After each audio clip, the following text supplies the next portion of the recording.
Yeah, because I like this song, so I want to finish it. Is it okay? Is it okay if we open the song until 5 o'clock? Oh, it's like have a background music. Yeah. So then I think it's gonna be distracted a little bit from your attention then during the break. Hey, hello. Yeah. Yeah. So yeah, sometimes like there's some music, make you feel touching. Yeah. So let's wait a little bit then. All right, so then today actually we have two topics, okay, need to cover with, and then we're gonna finish, we're also gonna have one task presentation. Okay, now it's finished. We continue during the break then. Okay, to save a little bit time, so let's move on, all right? And today we try to cover for these two different topics, okay? Pay for performance and financial incentive, as well as benefit and service. Because last week we talked about this strategic pay plan, and as you still remember, the strategic pay plan include like more financial financial part as well as non-financial parts. Okay, non-financial that's so-called compensation, right? Then the financial issue will be related to this financial incentive, right? But then there's the other part. Okay, the compensation will be more related to like benefit or services provided by the company. Okay, so then it will be covered in this topic 12 then. Right, so then that will be all for this compensation and total reward, right?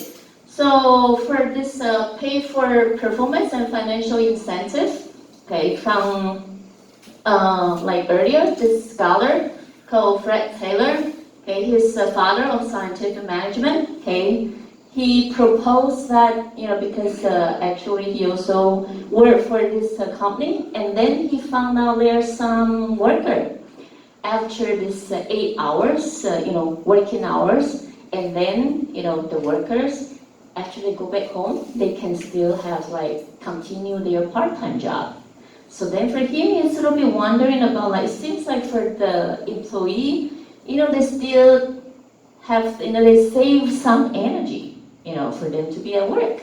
So then he was thinking about like how to boost, okay, how to increase the employees' productivity, right? So then, he proposed there are some management principle, okay, how to bring up this, the company's productivity. Okay, so then, then let's understand about like the productivity first. What does it mean by productivity?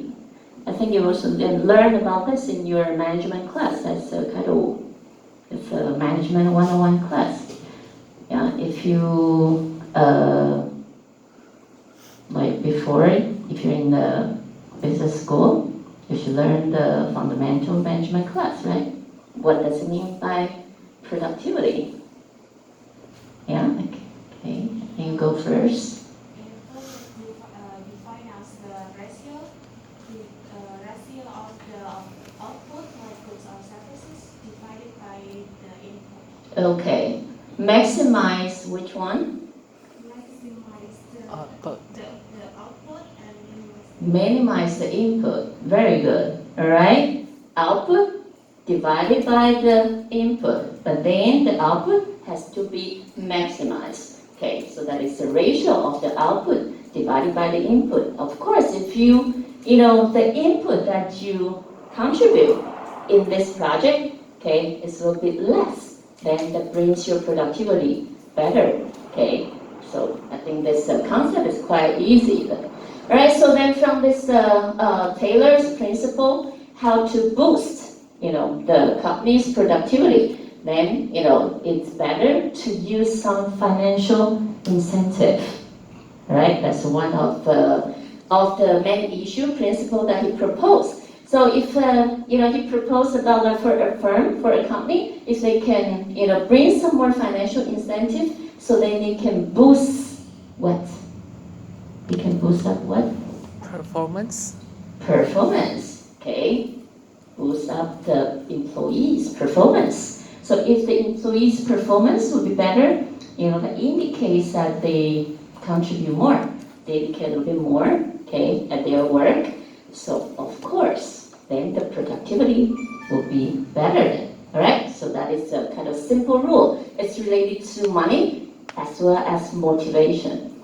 So that indicates, does motivation, is motivation important to boost the employees' performance? It's, important to bring some more motivation for the employee, to let them have better performance. Of course, motivation is very important. So here, we would like to talk about there are some different motivation theories. Then it can formulate as an incentive plan for the employee, okay, which indicates that by using this motivation theory, then, as an employer or as a manager, then you can enhance a little bit for the employee's performance, let them try to work a little bit harder, right? Dedicate a little bit more time at their work, not like just surfing in the internet during the work in the office hour. Okay, the very first one, I think this is a fundamental motivation theory, is Maslow. Maslow's hierarchy of needs. I'm sure like most of you here, you know about it. It has 5 different levels. Down on the bottom over here, physiological is a more kind of fundamental need for the human beings. All right. So then, a little bit upgrade. Then the top level here would be the self-actualization, right? So then, I think for this one, you're more familiar with it. Then we'll just quickly go through that. Then the second one, Herzberg 2-factor theory. 2 factors. So then it indicates it has 2 important factors that might motivate the employee to work harder, right? This is the first one, intrinsic. Okay, how about the other one? Extrinsic. All right, extrinsic motivation. And as for the intrinsic motivation, I think we also talked about the concept earlier. For the intrinsic motivation, it belongs to high or low level of needs. It belongs to high level of needs. We also call it as motivator, intrinsic motivation. Okay, for example, like what? Belong to the more intrinsic motivation? Yes? Recognition. Very good. All right. I think we also talked about the concept before. Recognition or bring the employee more challenge work. All right. Providing feedback. Okay. Or providing the recognition for the employee. Okay. These are more belong to the intrinsic, higher level needs, intrinsic motivation. We call them as motivator. So, if in a company, the employer or the supervisor, they use this intrinsic motivation, okay, then the employee, they feel more satisfied. All right? So, another one, extrinsic motivation. Okay, it belongs to which level?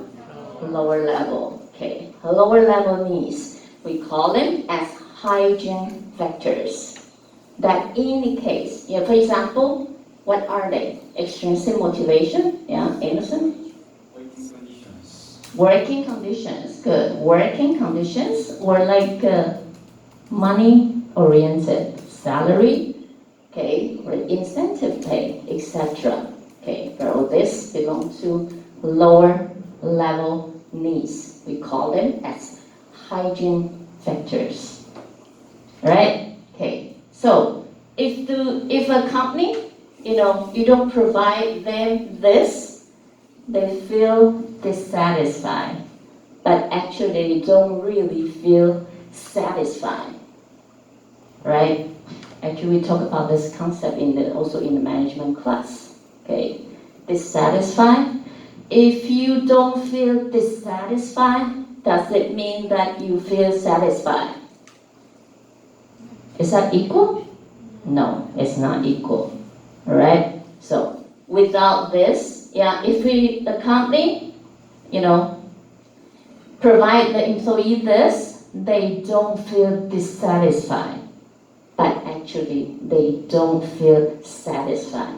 Only the intrinsic motivation, the motivator, can bring employee satisfaction. Do you understand about the logic? Okay, yeah. So you try to think, because if a company, they give the employee the salary raise, for example, after a year, you work for this company for a year and then you get a salary raise. Of course, you feel happy. Guess what? How long this kind of happiness will last? 1 week. A whole year? Do you feel happy for the whole year? Not really, right? Maybe it can last for an hour? Yeah, that's a little bit short then. Maybe 1 day, 2 days.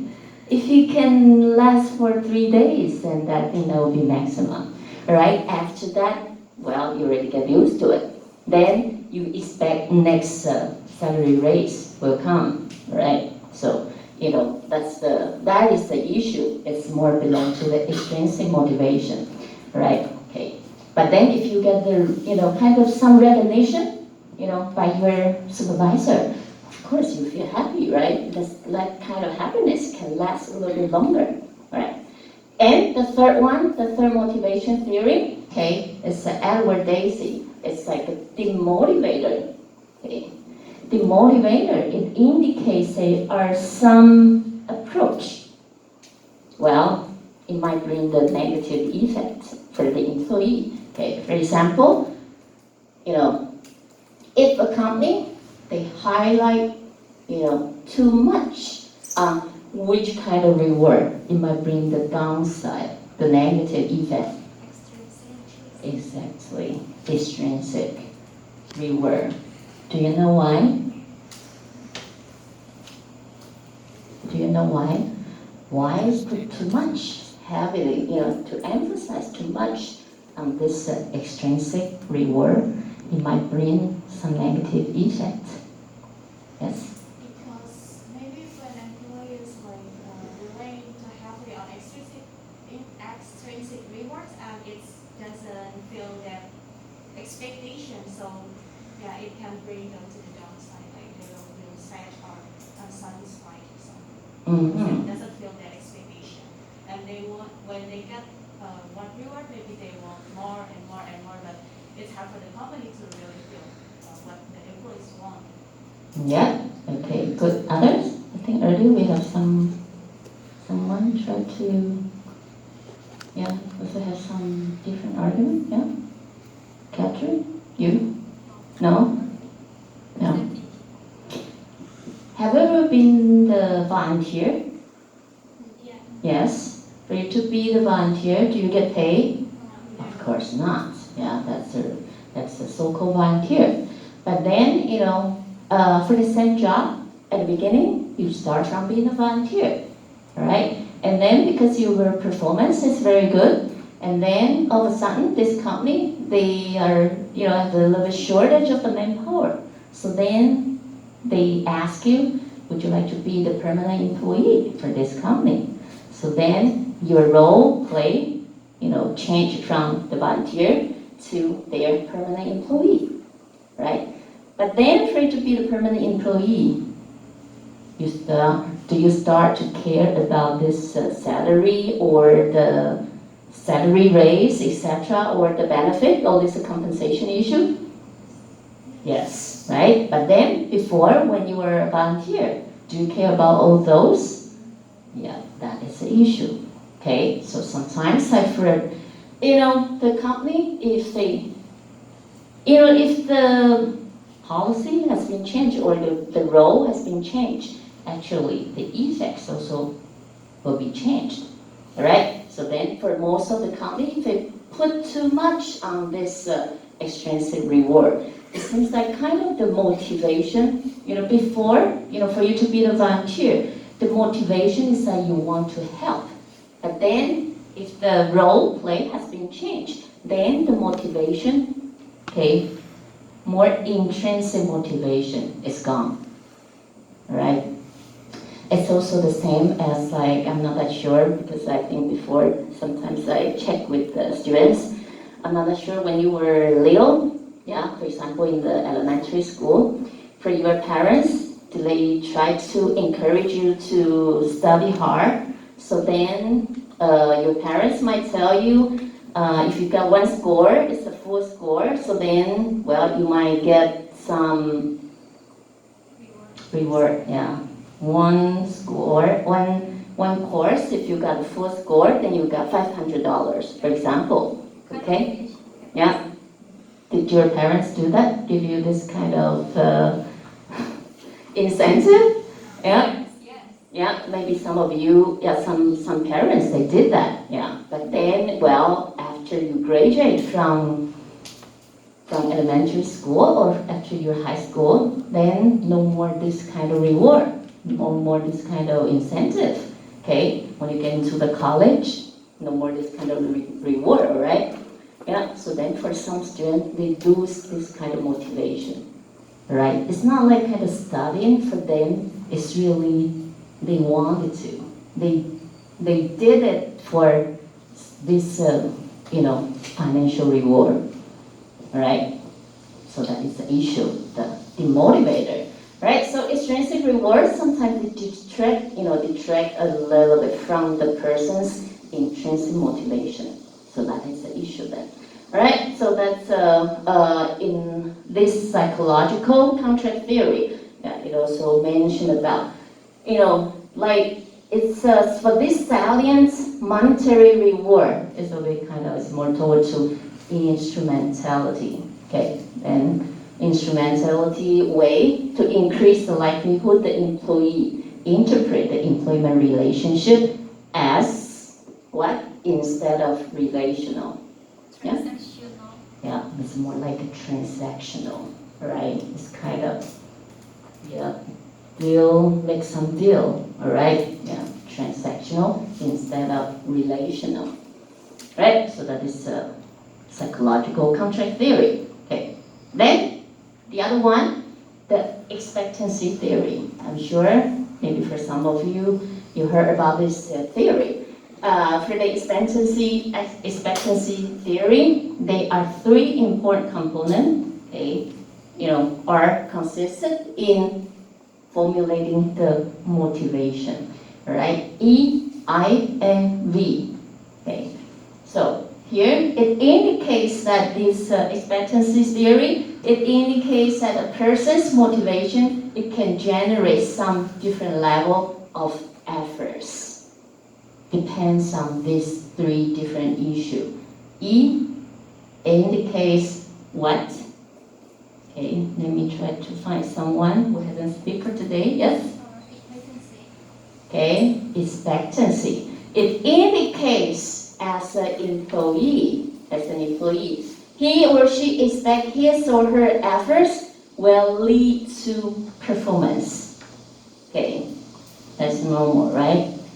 Okay, for you as an employee, you expect the more efforts that you get dedicated at your work, then you can get better performance, right? Yeah, if you don't put the efforts, of course, you cannot get the good performance. That is E, expectancy. How about I? Yes? Instrumentality. Okay, do you know what's the meaning? The instrumentality, it indicates that if your performance evaluation, you get the A plus, what do you expect? Salary raise, exactly. Okay, you perceive the connection between your performance and the reward. All right, you expect to get the salary raise. okay, but not yet finished. How about this V, Mary? Balance. Valence. Do you know what does it mean by valence?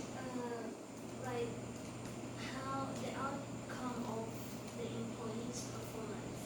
The outcome of the, Employee's performance. yeah, the reward, yeah. The most important thing is the outcome, the reward, the perceived value of the obtaining reward. What does it mean by that? As I mentioned, if your performance evaluation is A+, so then of course you get the salary raise. But then when you get your salary statement, you found out that you get the salary raise is $300. NT dollar, not US dollar, right? Okay, your salary is 40K, for example. How do you feel?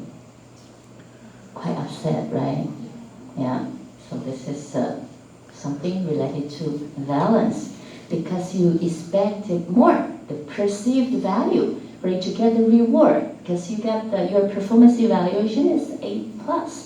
You expect at least you got, for example, 10% salary raise, right?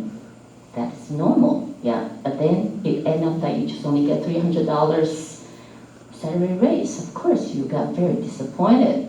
I think next step, what would you do? Yeah. You log into this 104 or 1111, this online job bank, yeah. Maybe you will start looking for some other job. Okay, so this is, if you miss any one of it, it cannot motivate employee. Okay, that's the expectancy theory, right? Okay, and the fifth one, Skinner's principle, behavior modification. Okay, it indicates for most of the company, well, they try to change the employee's behavior by what? By some reward or punishment. Okay, by some rule or policy made, okay, for the employee, right? Guess what? Okay, then, well, it of course it will contingent on what? Yeah, the employee's performance. Okay, let me give you an example. I'm not sure for those of you had the work experience, when you were at work, did your company set up the time schedule? For example, if you are late for work, then your salary will be deducted. Yeah, if you're late for work. Do you? Did you? Yes. Yeah. So then, of course, for you, if you are late, as I know, there are some company, they set up this very strict rule. If you are late for work, 10 minutes, you will be deducted for example, $100. 20 minutes, it will be double, $200. 30 minutes, $400. Okay, it will be, increase, yeah, a lot. But then if you are late for 2 hours, I don't think you don't have to go to the office today. Yeah, all right. So that is the issue. That is this Skinner's principle, behavior modification. All right. So then the employee, they will follow. Okay, they will modify their behavior. All right. But then if the company they do not have these rules, well, as I know, there are some companies they don't set up these rules. So well, some people they go to work 10, 11, or they do whatever they want then, right? Okay, so all these are the motivation theory. Okay, by using all this motivation theory, okay, then you can generate a little bit for the employee's incentive. Right? Questions? Okay, this motivation theory are very important. Okay, and it's been used for a long time. All right.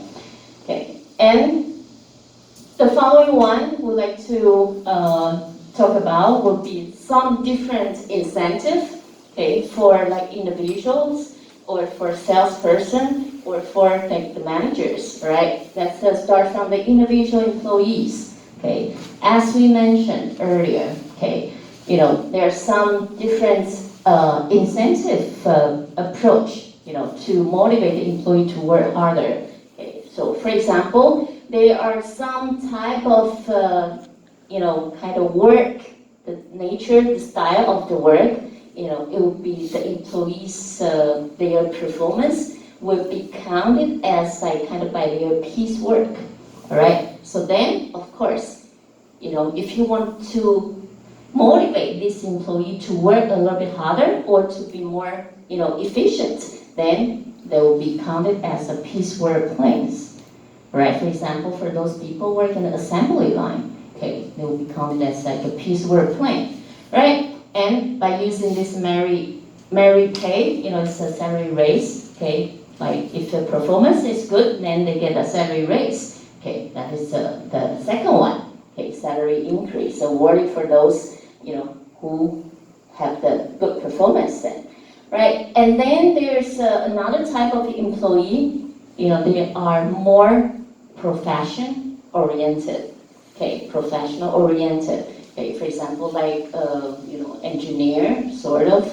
yeah, and so then the incentive for them, would be better to use, toward to intrinsic motivators, right? And earlier we also talked about, there are some type of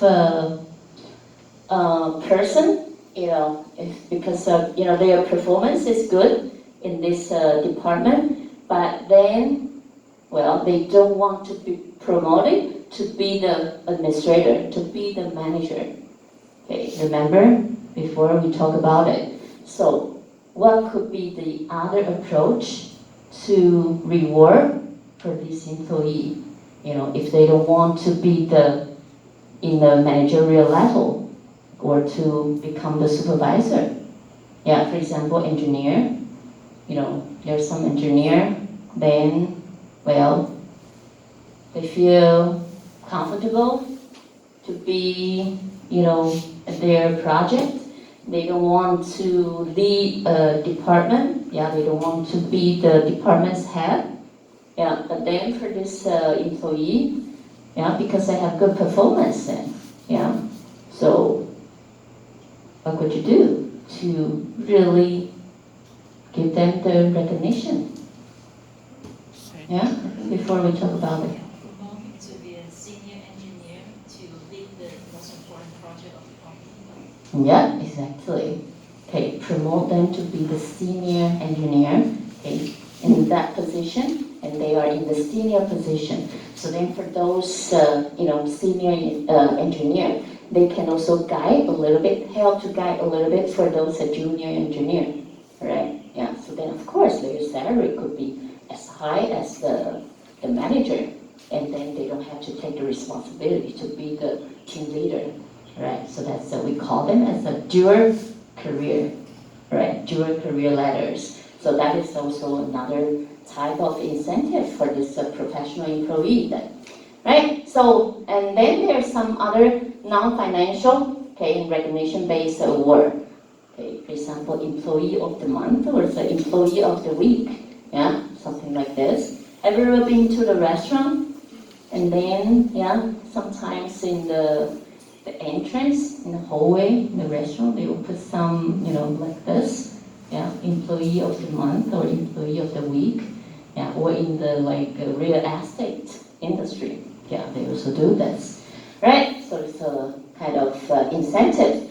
And as for the recognition claim, okay, for the individual employee, well, the most often used reward to motivate the employee include, yeah, I think the most important one would be this one, employee recognition, or sometimes for the supervisor or the company, they also give the employee a gift certificate, right, cash reward, etc.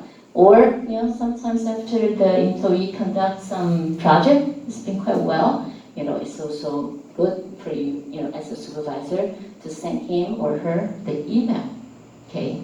It's also bring very good effects, right? Or some group travel, right? Sort of this are kind of some recognition program. They have been used quite often then, right? Questions, comments? No? Okay, then the following one is related to the incentive for the salesperson, right? I think this is quite easy for the salesperson. Can you give them the salary that's just by the fixed pay? I don't think so. Yeah, no one will work hard, all right, to to increase the the sales then, all right? So salary plan is the salary base. Okay, for the salesperson, of course, they need some kind of fundamental salary for the salesperson. But then another one is very important, is the commission, right? For the salesperson, it depends on their performance then, right? But generally for most of the company, they use a combination, which indicates a combination of the base pay as well as the commission, right? But one issue is how do you split? How do you split the percentage for the base salary and the commission? 50-50? Seems not that attractive, right? Yeah, not that attractive for the employer. Yeah, the percentage, how to split, like how much percent for the base pay, how much percent for the commission. 30-70, 30. 30 for the salary. The base salary. Yeah, and 70 for The commission, yeah, it's kind of bring a little bit more incentive for it because sometimes if your base salary is too high, it does not bring any incentive. Then you feel like, well, since my base salary has for example, 30K, well, it seems like it's really not that bad though, right? So then, well, you don't work hard, but yeah. January, we will have kind of, oh, it's the opposite, yeah. Or I type it wrong, yeah. Okay, base salary and the commission. Yeah, I think this file is from our textbook, and now probably they also adjust it a little bit. Yeah, so actually, like in the real business world, they make the base salary a little bit lower. Yeah, because they try to make the commission part is a little bit higher then, right? So then you can kind of generate a little bit more for the salesperson. They can perform well, okay, in their sales, right? So that's